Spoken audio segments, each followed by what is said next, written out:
Viewer discretion is advised. Hello, everybody. Welcome to Wtracks. Hello, everybody. Welcome to Wtracks. We have with us our good friend Dan Leocho. Is that pronounced right? That was a really big haircut, man. But you know what? We'll just stick with the wrestling name. How's that? We can't mess that up, right? Short sleeve Sampson, everybody. There you go, man. There you go. See, that works a whole lot better for everybody. Yes, indeed. At this time, we'll try to call in our coach, John May, if he will pick up the phone. Let's see here. He probably sleep. Let's wake this guy on up. Hell, in a second. While I'm doing that, I believe you have a couple of championships under your belt, sir. Yes. I've been pretty blessed with definitely holding a few titles. Currently, right now, I'm actually the Midget Wrestling Warrior World Champion. It's really exciting because it's actually the only the Midget Wrestling Warrior is actually the only true international wrestling organization amongst all the other midget wrestling companies, which is great. I've been able to hold some other titles in the past, the MCW Championship, the Wisconsin Organized Wrestling Championship, the Chaotic Midget Wrestling Championship, the Chaotic Light Heavyweight Championship. So, definitely had a few titles. So, very, very illustrious and very blessed career. Yes, sir. Now, Midget Warriors, it's the same company that you own, right? I am the co-owner of this company, right? Yes. Interesting that you're the world champion of your company. Interesting. I understand that, but here's the thing, man. Actually, I just regained the title belt, 3 weeks ago, man. So I've been having a long feud and long rivalry against probably one of the biggest heels that we have in the company, being Prince Akeem. Mm-hmm. And we have defended the title back and forth all over North America, being the U.S. and Canada and everything. So, it's definitely not something that, things are given. It's things that, the fans have been behind myself, which I appreciate. And, it's just been going really, really good. Really fun. Yes, sir. Ladies and gentlemen, we also have John May on the line. How you doing, John? Screw all you guys. John May, Short Sleeve Sampson in the house. It's going to be really interesting. Ladies and gentlemen, before I continue here, it's no secret here on Wtracks that John May is uncensored, so I'm going to apologize right now in advance for what you might hear. Okay. I don't give two shits. Now, before we get to your list of grievances, John, Dan, Short Sleeves, sir, if you were to give it all up for an opportunity at the big leagues one more time, would you do it? No, definitely. I would definitely do it. But before we go into the question, I got to give a shout out to my partner in this business, being not just John May, but it's actually Jonathan Hunter. So, sir. Throw it on, bro. What's up, buddy? How are you? It's been a minute. Yes, it has. So hopefully I'll be able to get down to Virginia sometime soon, and we could be able to, do it all up one more time at least. But, it'd be nice, man. It's been a while since I've seen everybody, and, Lee, am I allowed to ask questions to Mr. Dan DeLucia, Short Sleeve Sampson? Oh, definitely. Definitely. Dan, we rode around together because I've known you since, 2011? Oh, God, at least, bro. It's been actually, I think it's actually been longer than that, in all honesty. I'm gonna bring up an old name, because I haven't seen him. Whatever happened to Marvin Ward and AWE, man? You know what? As far as with AWE, let me tell you, in the few years that Marvin was running the company, I think he basically proved that he knows how to promote. He knows how to promote shows. We had some stellar crowds, some record-breaking numbers, some phenomenal talent, and he was one of the few promoters in the independent type circuit that actually was able to run his own successful pay-per-view as well. Mm-hmm. So, as far as what happened with him in the future, unfortunately, some things last and some things don't, but we can always hope and pray that, later on down the line, something may get resurrected. I mean, as far as I hate to cut you off, but, from what I hear, he took his ball and went on the road for a trucking company. I think in the Valley and around wrestling itself, when it comes to promoters, Marvin was the best promoter. And when he died, when he left the business or whatever, I think he took what promoting wrestling was all about. I think the promoter-wise, because the promoters around Virginia now are just shit. But you gotta get them like MCW, but it's not even about what MCW, because they got local talents too. They're not what Marvin had. Marvin had no titles and whatever. So when Marvin left the business, he took everything with him. Mm-hmm. Yeah. No, definitely. Well, Marvin, a true professional inside and outside the business, and he shows that, what wrestling is all about and what wrestling is supposed to be. And he gave the fans what they wanted. So I completely agree. Unfortunately, sometimes, you're able to support the family in this business for a period of time, but at the end of the day, it's really about the family, and sometimes we have to walk away from things that we really do love just to be able to support our family. So, things happen. I mean, maybe one day down the line, Marvin Ward will come out of the darkness and do one more hoorah. Hey, short sleeve, sir. What's happening? Are you going to be watching the Rumble on the 29th? I'll be honest. I don't even know if I'm even going to be home. Right now I'm scheduled to possibly be on the road. So I can't plan that. I can't plan that far ahead for something like that, man. But if I'm home, I'll definitely be catching it. Yes, sir. A great show is going to be, ladies and gentlemen. And first of all, congratulations to Chris Jericho, the new United States Heavyweight Champion. Happy birthday, former President Nixon. Happy birthday to you, sir. The Royal Rumble is going to be really interesting, ladies and gentlemen. The Undertaker has put his name in the hat. It's going down at the Rumble. Lee, what did I tell you? I said Undertaker's going to show up tonight, and he's going to announce that he's going to be in the Rumble. Yes, you did. They were in New Orleans, and, it fit perfect. Undertaker was there. Mm-hmm. And they announced that next year, WrestleMania will be back in the Mercedes-Benz Dome. Yes, it will. I'm excited. That's a road trip, man. I'm excited with Dallas, Texas. That's a road trip right there. But nonetheless, it's going to be awesome. And now this is an update here. I get to the match on the card. It's going to be, I'm looking at last year, okay? Royal Rumble of this year will be, we have AJ Styles, John Cena, Boo, Kevin Owens, Roman Reigns, Charlotte, Bayley, and of course, the Rumble match. Undertaker is in, Jericho is in, Brock Lesnar is in, Big E Langston, Kofi Kingston, Xavier Woods. The list goes on and on. It's going down. Yeah, it's going to be I think it's going to be a stellar show. I just don't know if they have a clear-cut winner for the Rumble yet. The whole roster out. I know, right? I tried to. My pick was Brock Lesnar. I'm going to have to change that one more time on the mountaintop for the last time, maybe The Undertaker. He's my new pick. Just hope you don't embarrass him, brother. That's actually probably a good pick. Honestly, I think it's a good pick because of the fact that, have Undertaker, go strong in the Rumble and everything like that. This way it adds even more credibility and more hype and excitement for WrestleMania, when he comes back again. It's a good possibility we may see that happen. Yes, indeed. John, who's your pick?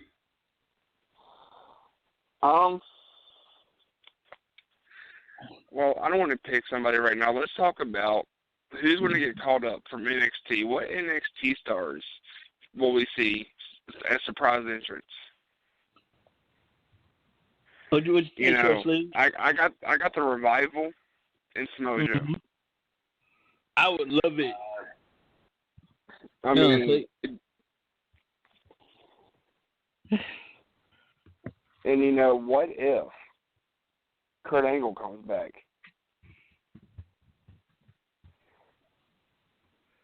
I would be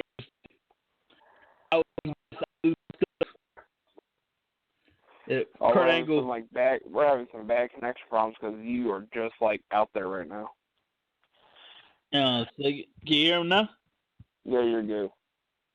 All right. I would love it if Shinsuke Nakamura, the current NXT champion, was to be called up.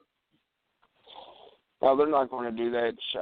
Triple H said don't expect Shinsuke till about SummerSlam or Survivor Series because he loves what Shinsuke is doing down in NXT, and Shinsuke and Bobby Roode are about to have a good long feud. So it'd be interesting though to see how far they go with it. Hey, Shortly, who's your pick? Like, who you think will be called up this year? You know what? Bro, there is so much talent, and not just to give a vanilla answer to this question, but there is so much talent right now in NXT, in all honesty. And, I mean, in my opinion, of all three brands, I definitely think that NXT by far is surpassing Raw and SmackDown in everything they're doing with them, you know, giving more time for matches and building the storylines and allowing workers to, you know, have the characters and to have the gimmicks and everything, which is, you know, something that's really synonymous to, you know, more of an older wrestling. Hard. It's a really hard question because of the fact that, again, there is so much great talent in NXT right now that, in all honesty, I think right now half that roster could be called up. Interesting. Ladies and gentlemen, the Rumble is going down, and it will be live in San Antonio, the hometown home of Shawn Michaels, by the way. Check out the Resurrection of Gavin Stone while you're doing that. And So, did Shawn show up tonight? Because I wasn't able to watch Raw. Shawn was there. Did he super kick anybody? Nah, well, they had a match between Big Cass and I believe Jinder Mahal, and Shawn got involved behind the referee's back, as Shawn normally does. And Big Cass was victorious, thanks to Shawn Michaels. Well, you know, that's cool, I guess. I mean, you know, let's you know, get off the grid here. Who not in NXT or WWE can you see making a surprise return? You know, we had Diesel come back before, and we've had, you know, like Viscera when he was not signed, or Eugene when he wasn't signed for a one-night appearance. Who could you see for a one-night appearance? Let's see. I really don't know. You know, one night. I'm going to say I think Shelton Benjamin's going to appear in the Rumble. No, I don't really think that they're going to bring somebody in just for a one-night appearance for Rumble. If they're going to bring somebody in, it's because the fact they're playing a role in Mania, and Rumble is just the introduction to them coming back. You know, I could see Kurt Angle. Everybody is saying Punk. I don't believe it. You know, and Kenny Omega is even getting more rumors around the internet right now. Wow.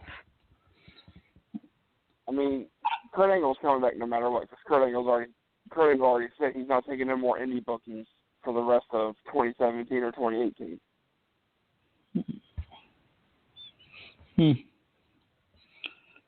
Well, again, you know, to see Kurt come back would be awesome. You know, so we'll just have to sit back. Especially him being sober this time. Yeah. Ultimately, hopefully there's some prizes And there's a lot of excitement, and it'll be something that we can sit back and say, you know what, that was good. That we weren't expecting that, and just go from there. That'll be interesting, ladies and gentlemen. Oh, go ahead, Lee. If you want to ask a question, go ahead. I'm going to expose you guys this. Suppose now, the last time this happened was back in 1998, I believe, and of course, the '99 Royal Rumble. That's the only time this happened. Let's say the winner of the Rumble match gets injured and can't go to the Rumble. The last guy that gets eliminated is the runner-up. Who would that be? If what? Like, I'll tell you about Royal Rumble '99. Vince McMahon won the Rumble, I believe. He waived his rights as the number one contender. Shawn Michaels, the commissioner at the time, said Stone Cold is the new number one contender. Stone Cold was number 2. Remember that? Oh, yeah. Yeah. So let's say the winner of the Rumble gets injured, cannot compete at WrestleMania. What do we do then? I guess it's going to lead for a couple of months of really good storylines to try to turn this thing around, in all honesty.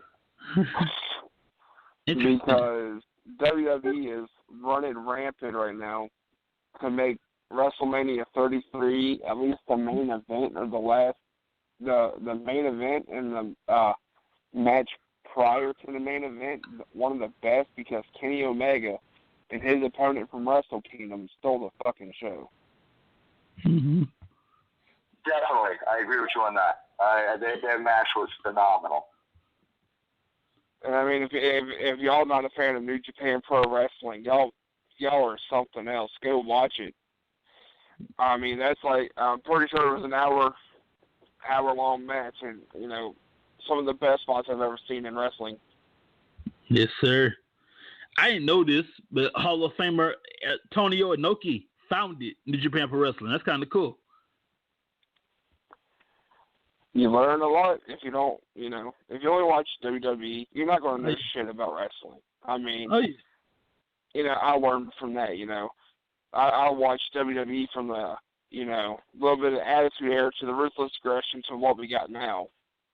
Then I found NWA, then it was TNA, then it was Impact.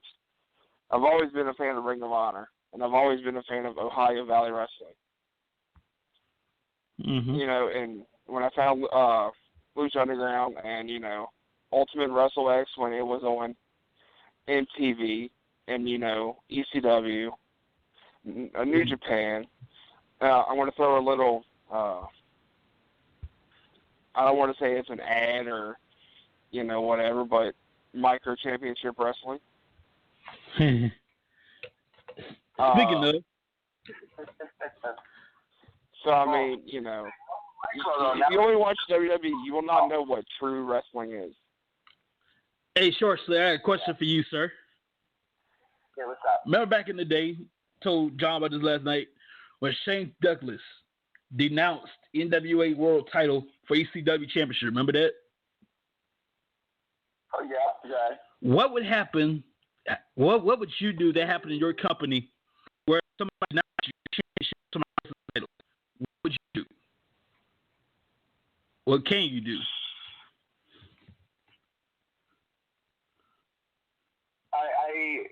For somebody to denounce a title like that, first of all, I just think it's a complete, utter lack of respect for the business that had, invested in you, gave you the push, put the time and the money and the production and everything like that.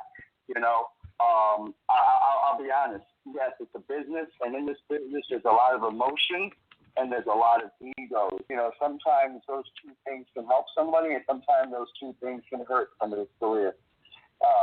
In all honesty, here's the thing: I put a lot of heart and soul and passion in this business for the last 18 years. I was a fan of it before, before I got into it myself.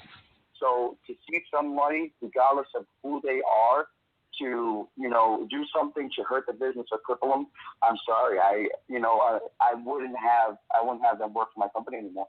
Yeah. It's simple.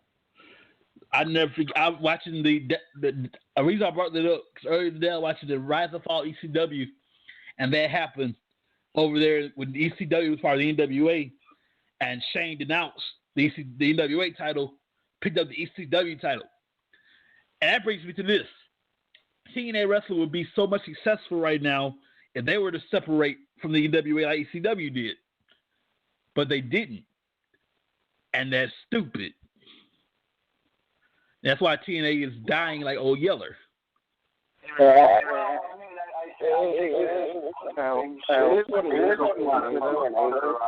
Contributing factors and just that, as far as what's going on and why they're not doing nowhere near as well. What it really comes down to, it comes down to the people that are running the company. Mm-hmm. And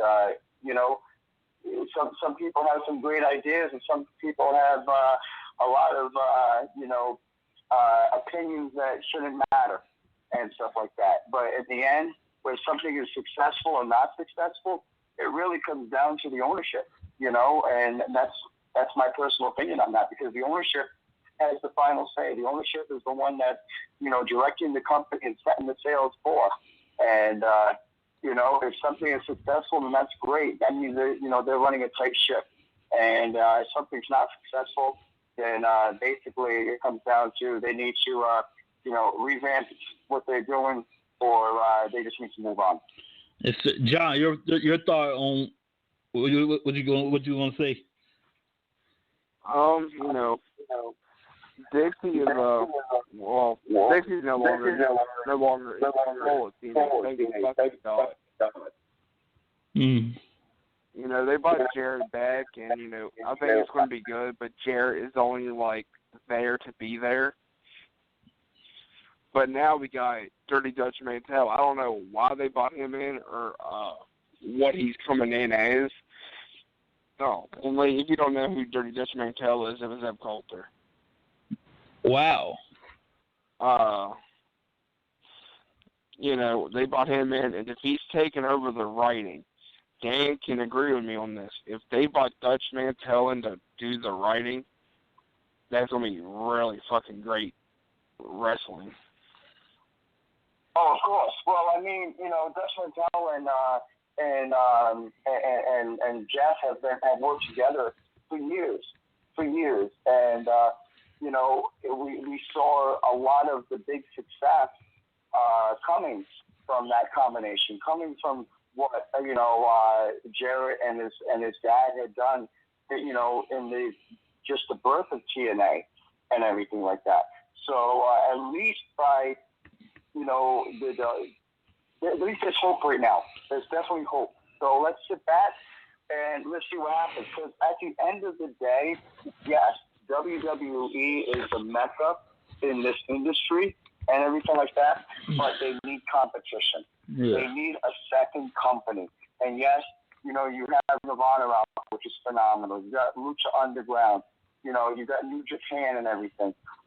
You do have these other companies, but nothing that is big enough that would be able to give WWE a really big run for the money, like what we saw back in the Monday Night Wars when, WCW was at its peak.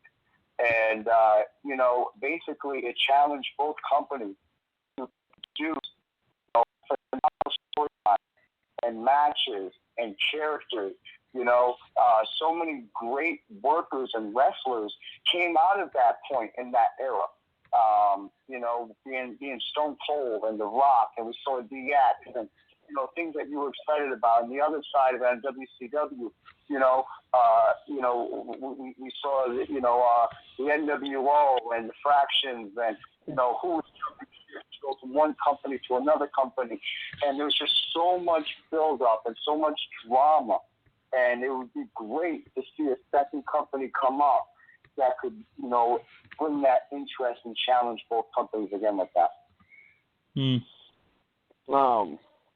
I'll be honest. If WWE were coming around in my part of Virginia, not, Charlottesville or Richmond or whatever, because I live in Harrisonburg, Timberville, whatever, and I'm like I'm an hour away from Charlottesville, maybe an hour and a half away from Richmond, whatever. But, come to Waynesboro or come to the Expo Land. You bring a WWE house show down here to, like, the Expo Land, because they'll never do a high school show, fucking never, like they used to back in the day. They will not sell out, and I promise you that. Because just the way the WWE house shows are set up are fucking ridiculous. I mean, the prices are okay, but, the VIP package is $600.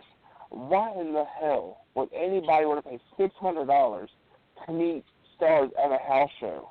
I'd rather save that up for a VIP experience for WrestleMania so I can meet everybody. The house shows we have here, Short Sleeve can confirm with this, $30, $40 for a VIP, and you get to meet everybody. Granted, some of them superstars are assholes, but who am I to judge? Well, and in that as well, that's why the good independent wrestling companies are still probably the best to go to as far as live events are concerned, because you've got really good local talent.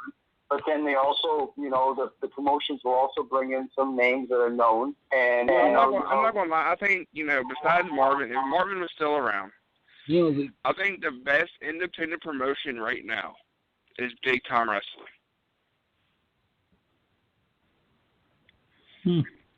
I mean, because they bring in Sting or Ric Flair as the main guy. But then they bring in, like, Gangrel, Scotty 2 Hotty, I think Funaki. No, Funaki's with WWE. But Gangrel, Scotty 2 Hotty, Grandmaster Sexy. They'll bring in, like, Ricky Morton and Robert Gibson. And it's people like that. Just like the small names, like Scotty 2 Hotty or Gangrel. They're still great fucking wrestlers. Oh, they're both phenomenal workers. Completely underrated, both of them. But, it's people like Sting or Ric Flair or Mick Foley that they signed for this show, and they don't do anything to fans. They don't take a bump in the ring or a spot in a match or a bump in the ring, whatever. Or they'll just confront somebody, maybe hit them with the mic. But, if I pay like $50, $60 to meet Sting, or, I won't ever pay to meet Mick Foley because I met him already. But, if I pay $60-some to meet somebody like Sting, I expect to see a Scorpion Death Drop. And maybe that's just me. Maybe I'm just an asshole. See, that's all how each worker negotiates that deal with that contract. You got some guys that are still out there, and we'll do the meet and greet, and we'll work in the ring, and, be part of the show for the night inside the ring. And then you have other guys that, maybe their bodies just can't do it anymore, and yet they'll still come out and they'll still meet the fans and everything like that. Being in that worker perspective, I know fans still like to, would love to see, if you mentioned, the Stings or the Flair throwing a figure 4 leg lock on it, or Mick Foley throwing a mandible claw or something like that. But again, it all depends on how they're booked and how they're built for that night. Exactly.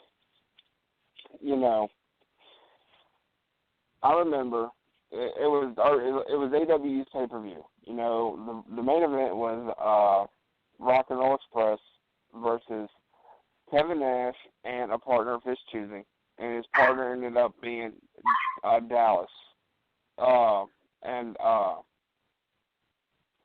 Marvin came out and told Robert and Dallas to go. It's already been paid. Told the referee to get the hell out of the ring, whatever. And the way that match ended, it was just freaking stupid and worthless to even have. Because, I talked to a lot of people. You know, and that the shoot that he did after, you know, powerbombing Ricky in the middle of that ring, saying "You're damn right it's about the money." That was a legit shoot. Like, it wasn't supposed to happen at all. Mm-hmm.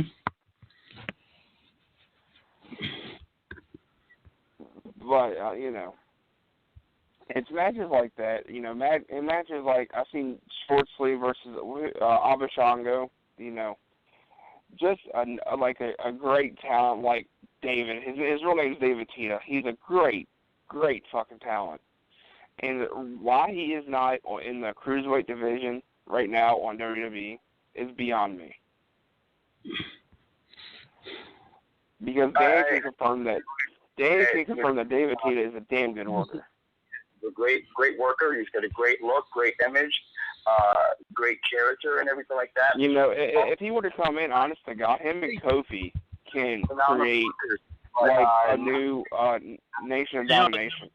And, you know. All right, one at a time. Short Sleeve, say it again. What's up, bro? Like, we missed y'all. Y'all was on the same time. Say it again. What you saying? No, I was just mentioning, you know, John had mentioned, you know, somebody like, you know, David Tita, Abashango, and everything like that. You know, he is. I agree, man. He's a phenomenal talent. I appreciate, you know, every time I had a chance to work with him in the ring, especially for, you know, Marvel Awards promotions and everything like that. You know, unfortunately, not every guy that has some phenomenal talent will make the cut.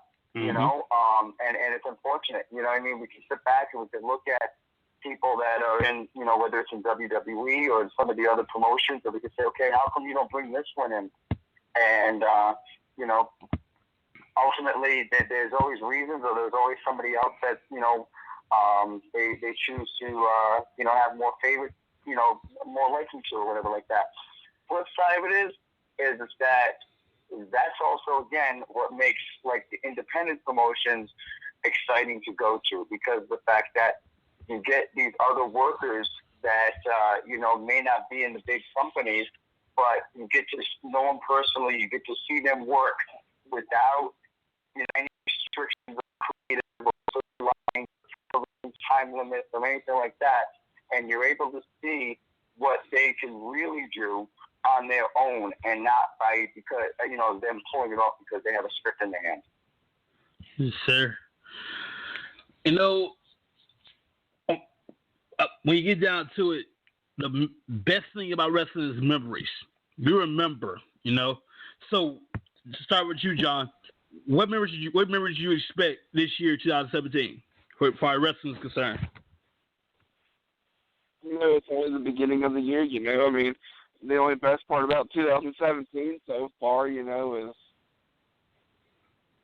Kenny Omega match from I can't think of his damn opponent's name, but the main event of Wrestle Kingdom 11 from New Japan. I mean, that's probably the best match I've seen this year. I mean, plus the gift of Jericho, but that's always a gift. Yeah. They do United States champion. Hey, Short Sleeve, like what members you looking forward to this year, wrestling wise? Oh man! Other than seeing my company continue to grow and be successful, obviously that's going to be, you know, I'm partial to that. But of course you are. It's your company. You know what? I guess. We just started, man. I mean, seriously, we're 9 days into the new year and stuff like that. Mm-hmm. I want to see just some really good matches. I want to see good storylines. I want to see some good feuds. You know what I mean? I want to see, you know, characters and gimmicks and people and wrestlers thinking outside the box. And that's what I want to see this year. I want to see, you know what I mean, people really, really rise up I want to see workers challenge themselves. I want to see promoters challenge their workers, which is going to make their company better, and it's going to make their product better and their shows better. That's what I want to see come from 2017. Yes, sir. Let me ask you a question then. Do you think that your company can compete with the cruiserweight division of WWE? You know what? I definitely think that or any division for that matter. Phenomenal workers in the Wrestling Warriors. But here's the thing. I don't think that we need to compete with the cruiserweight division because they have their brand and they have their product. Mm-hmm. And they have some phenomenal workers. I think that would be just simply that would be almost like saying, can we compete with the women? The or can we compete with the heavyweights? The thing about it is that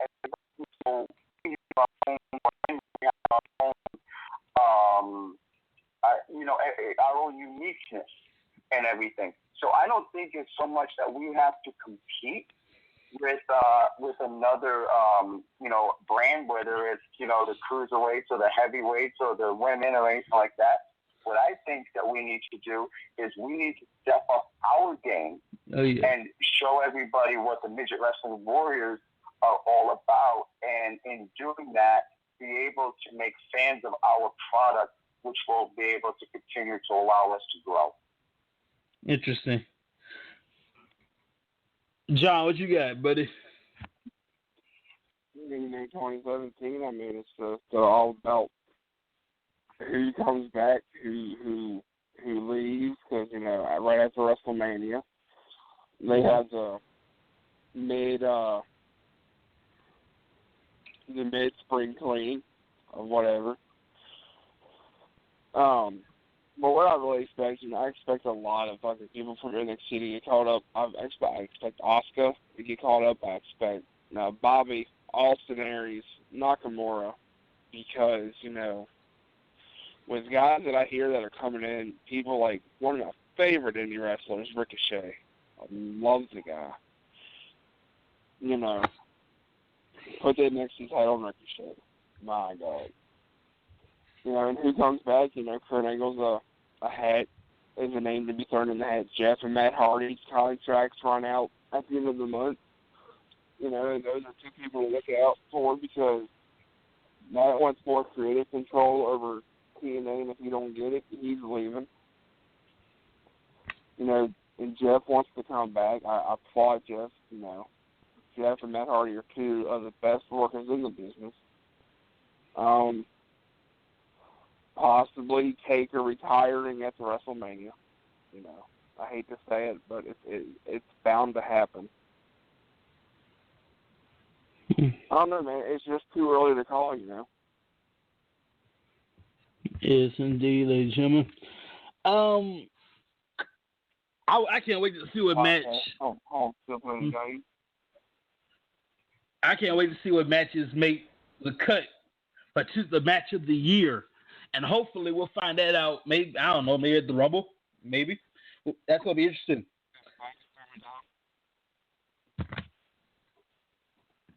It's gonna be really interesting to find out down the road. Are these matches made the match of the year? We'll never know. We'll find out.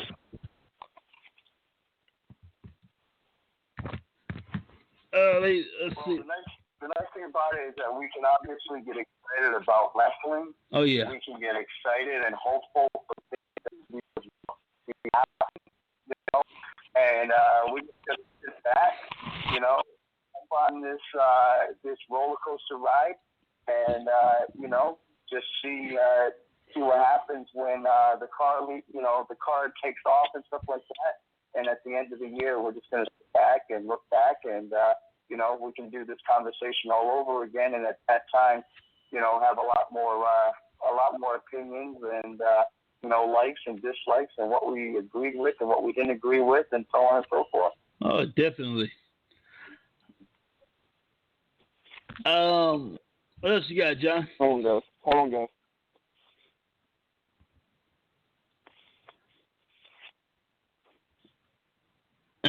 Second, ladies and gentlemen. John, you there? John Tucker probably on his side, I believe. Well, ladies and gentlemen, I think we're on. I think that's about does it tonight. Well, I thank Trustee Sampson for being on the show. Love to have him anytime he's available. Thank you for being on the show, brother. No, thanks for having me, man. I appreciate it. Keep doing what you guys are doing. I love the relaxed atmosphere and the open conversation and stuff like that. And again, thanks for having me on it, man. I appreciate it. Yes, sir. Ladies and gentlemen, I'm Lee Houston, John May, and the great but dangerous Short Sleeve Sampson. We'll see you guys next time on Wtracks. Good night, everybody. Good night.